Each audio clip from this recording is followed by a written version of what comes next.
I hate that thing already. Have I got to turn it? Oh.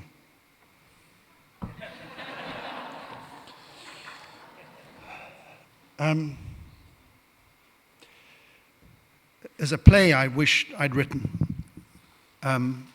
called History Boys. He's a wonderful writer, that man, wonderful writer. There's a character, the history teacher in the play, who says something which is so important and is evident really from every speaker that's been before. And that is that we are all here, whether we are writers or parents or grandparents, to pass it on. And that's it. To pass on what we care about and what we've gleaned from life ourselves. I happen to do that with young people. This is because of my life. I was a child once. That's a big help if you're writing for them. And I have to tell you something of why I write what I write, because it depends so much on who I was when I was little.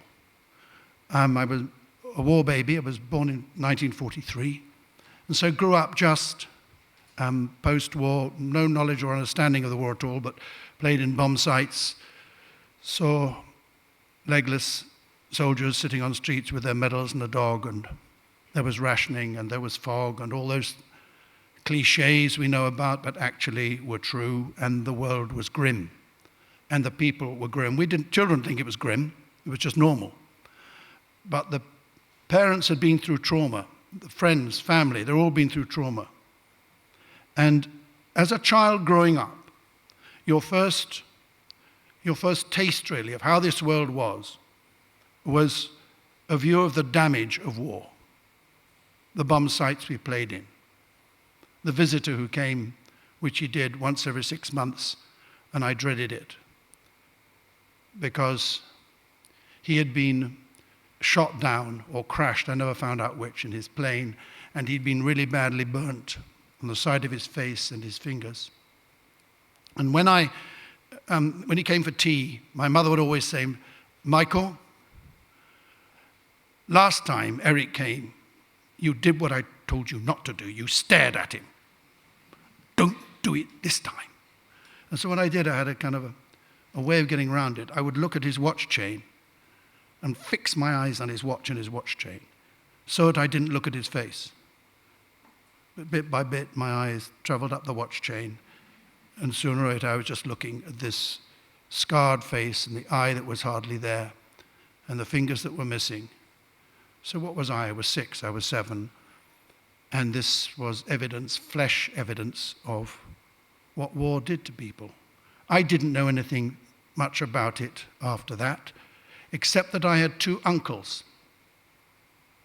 One who was killed in the RAF, my Uncle Peter, when he was 21. He was an actor at Stratford, joined up, and was killed almost immediately. And his brother, my Uncle Francis Camouts, who was a pacifist. And he went away to dig potatoes in Lincolnshire, because that's where you were sent if you were a pacifist. So in my family, I had this strand, those who went to war and those who didn't. My Uncle Francis actually, after a time, decided that he had to go after his brother had been killed, and he went and joined the Special Operations Executive and did extraordinarily courageous things. So I had these models in my head of courage, which is why at one point I joined the army myself. I was, in a way, testing myself. And I just remember on exercise when I was at Sandhurst, it was snowy. It was 1963, and we were out in trenches and we were playing war games. The trouble was that the people we were playing war games against were from a regiment called the Argyll and Sutherland Highlanders, who mostly came from Glasgow. And these people hated one species, and that was officer cadets. English officer cadets. And there we were in our trenches, and they were shouting what they would do to us if they caught us. And I remember thinking then, what am I doing here? This is terrifying. And it was pretend, for goodness sake. And it was snowing, and I looked up over the trench, and it wasn't St. Paul on the road to Damascus, but it was a moment that made me rethink my entire existence. So I looked and I saw this snow, and it took me back, of course, to the Christmas Truce of 1914, when, as we know, the Germans first of all, then us, then the Belgians and the French, they got out of their trenches and they met in the middle, and they exchanged gifts. They played football. The score, by the way, was 2-1 to Germany. Nothing has changed. And at that particular moment, I kind of made up my mind I was in the wrong game, and that it was peace I was after, not war. Gradually, I developed this, not as a writer, but as a human being, because I ended up teaching in a primary school, telling kids stories from 3 o'clock to 3:30 every afternoon, which is the best way you can possibly end a school day. You don't ask them questions afterwards, by the way, you just tell them a story. And I was enjoying it. But what I found was that the more I told about what I cared about, what really mattered to me, the more they listened. If I played games with story, well, other writers they'd had done that really, really well, fantasy or whatever. But when I was speaking to them, when I was talking to them, I told them about true things, about my life, about my memory, and sometimes I made up stories that were set in the times when I was a child. But because I told it in exactly the same way that my mother had read to me sitting on my bed, because she loved the story and she was passing it on, she loved the poem and she was passing it on, I did the same with these children. And I saw that it meant something to them, which was not just story time at the end of the school day. There was a silence, a total silence. And 36 children, year 6 is silent. That is an achievement, I'm telling you. And I loved those moments. It was the best time I ever had in the classroom. So when I started writing, I knew that I had to, in a way, be true to myself. Don't just write stories which you think they'll like. Write stories that mean something to you. That's the first requirement. And so many of the stories were about that memory growing up as a war child, as a post-war child. And then you meet people. People tell you the most all the stories I write have truth at their heart, every single one of them. So Warhorse, which I promised myself I wouldn't mention, was because I met a man in a pub in my village who had been to the First World War. Well, I'd read Sassoon, I'd read Owen, I'd read the history books, I'd seen Oh, What a Lovely War, I'd seen Journey's End, I'd seen all, here I was, sitting in front of the fire with a man who'd been there. And what he said to me, in the way that he spoke, the simplicity of it, the directness of it, touched me beyond anything I'd ever read before. And I knew as he was telling me, he was passing that story on to me. I don't think he was doing it consciously, but he was telling this young bloke what mattered to him, what he cared about. And then he took me home and he showed me photographs of his pals and he showed me his trenching tool and that sort of thing. And I swore then that I would have to tell this story, and he told me he'd been to the First World War with horses. So tell a story, I thought, not about the German side or the French side or the British side. Tell it from a horse's point of view. So it came from that, a true story that someone cared about and passed on to me. I went to a museum in Ypres called In Flanders Fields. Some of you may have been there. And I saw on the wall a letter written by the army, an official letter to a mother in Salford saying, "We regret to inform you that your son, Private so-and-so, was shot at dawn for cowardice on such and such a date, 1916, signed Lieutenant so-and-so." And the extraordinary thing was that the envelope was there. And you could see the rip. And so it took you right back to that moment when the woman had stood on her front doorstep and opened this letter that changed her life and her family's life forever. And time and again that's happened. And it's what children do. Children have memories. I'm going to hold up something now which is not a memory of mine. This is a memory of my wife's, who's here this evening. She'll probably argue about this afterwards, but it's true. when she was 7, she got chicken pox. And in those days when you got chicken pox, you got sort of put away somewhere down the end of the house. And she got put away in this room at the end of the house for a week. And there was nothing to do except look in bits of furniture in the guest room. And she was looking in a chest of drawers. And there were lots of her daddy's socks there. And she came across this. It's a medal. She was 7. It's in German. She couldn't read the letters, and anyway, the letters weren't interesting. What there was a picture on one side, and I wish you could see it, of a sinking ship. And on the deck of it, there are clearly guns and shells. And on the other side, and this is why she never forgot it, there are people queuing up to buy a ticket, clearly to get on this ship, and the person selling them the ticket is a skeleton. And on the top, which she couldn't read, of course, it says Lusitania. And there was with it, and I know this because she was very lucky, she married me, and when she married me, the chest of drawers came to our home, and we discovered this, and it says, "A German naval victory. With joyful pride we contemplate this latest deed of our navy." And then there's an entire piece. This medal has been struck in Germany with the object of keeping alive in German hearts the recollection of the glorious achievement of the German Navy in deliberately destroying an unarmed passenger ship together with 1,198 non-combatants, men, women, and children. So the Lusitania sank off Southern Ireland, 1915. But here's the thing. We were warned. The people who got on that ship had been told by the Germans who put an advertisement in a newspaper, several newspapers in New York, don't get on the ship. It's carrying arms and ammunition, therefore it's a ship of war, therefore it's a legitimate target for our submarines. Well, people got on it, they thought it was propaganda, and it was sunk. Everyone protested like mad, the British protested, the world protested, German barbarity again, and in many ways it was. There were civilians on that ship, that's what they were. But the British denied there were any weapons, and in 1980-something, divers went down, and they found millions of rounds of ammunition and rifles.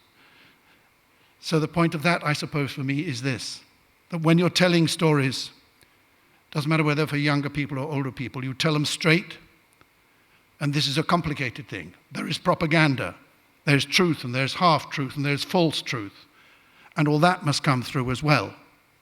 At the time, soldiers were shot in the First World War for cowardice or desertion. No one mentioned the fact that some of the trials were less than 20 minutes long for a man's life. This came out later. And then when you come to World War II, what do you do about World War II? It's still more in the ether. Our Europe of today, supposedly united, has grown out of the ashes of that war. That's why it matters to children today, and it's very important that we don't hide. When I was little, parents could put their arms around you and protect you from the real world out there, whether it was domestic difficulty or social difficulty or international threats. You knew nothing about that at all. You played out, climbed trees, and listened with mother. Nowadays, they have access to everything. Everything.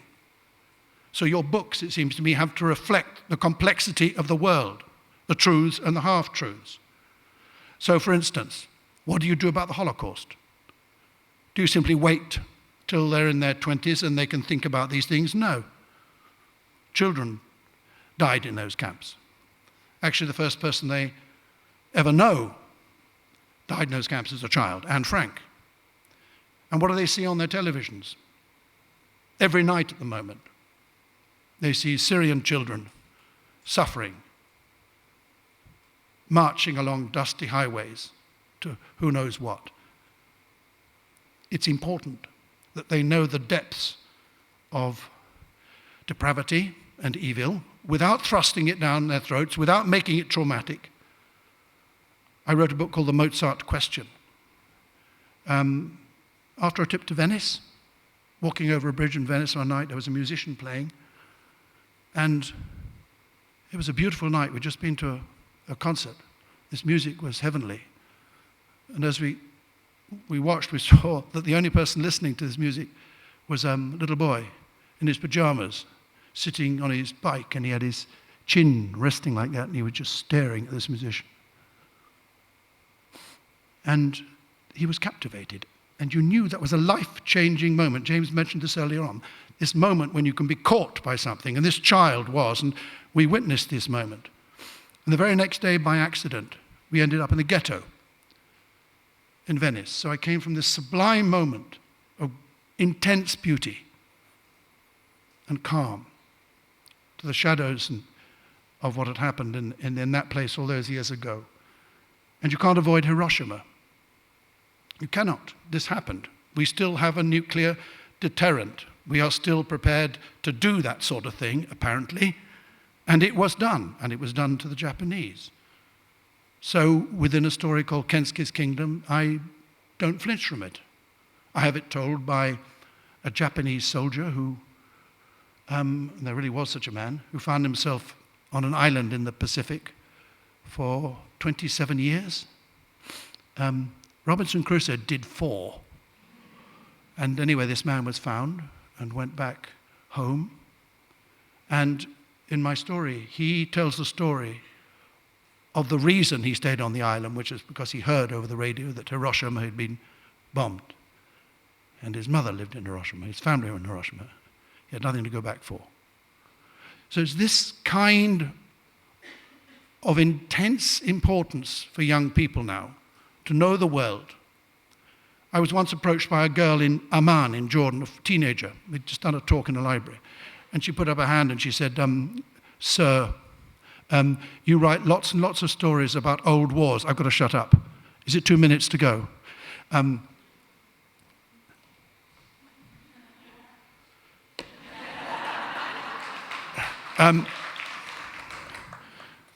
You've written lots and lots of stories, she said, about old wars.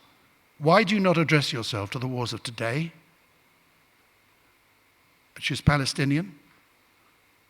And she said, why don't you tell our story? And it made me think how if you distance yourself from a war, you can be nostalgic in some way about it. It's over, it's done, we know the result. We know the history afterwards. But this is going on now, and for these people, they were living it. So tell it, and tell it to other children. So I did. I wrote a book called The Kites Are Flying, about a journalist who visits the West Bank and Israel and tells the story of children on either side flying kites over the wall to make a peace, make an understanding. They write things on their kites. I know it's idealistic. It's probably ridiculous, but it's the hope we all have for it. So I wrote this story. And I went there, and I talked to Palestinian children, I talked to Israeli children, and that informed me more. And I wrote later on a story about refugees, Afghan refugees, a family fleeing back to this country during the Afghan war, when there were British soldiers there. I won't go on about it because I haven't got time, but I will. Can I finish doing one thing? Can I or not? I want to sing you a song. The doors have been locked. The thing is, do you remember I said to begin with, my rambling stuff, that we're here to pass it on, what we love, what we care about. And I've heard so much of that this evening from these other people. It's been wonderfully inspirational to sit there and listen to what it is that motivates people to create what they do. I've been very lucky in that they made a play of a book of mine called Warhorse, quite a decent play. And the song in it that I love most, thought I'd finish by singing it to you. If you have seen the show and care to join in at a certain moment, that is allowed. I'll do my best. I've got a slightly sore throat, but I'm the kind of person who sings in the bath, so it'll be all right. It's called Only Remembered. It was written by a wonderful folk singer. Well, it's an old hymn, but it was adapted by a wonderful folk singer called John Tams. And here's how it goes. Fading away like the stars in the morning, losing their light in the glorious sun. Thus would we pass from this earth and its toiling, only remembered for what we have done. Only remembered, only remembered, only remembered for what we have done. Thus would we pass from this earth and its toiling, only remembered for what we have done. Only the truth that in life we have spoken, only the seed that in life we have sown, these shall pass onwards when we are forgotten, only remembered for what we have done.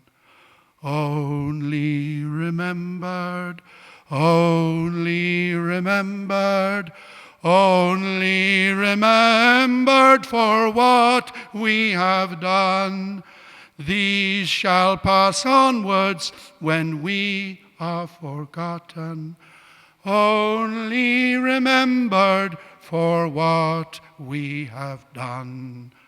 Who'll sing the anthem and who will tell the story? Will the line hold? Will it scatter and run? Shall we at last be united in glory, only remembered for what we have done?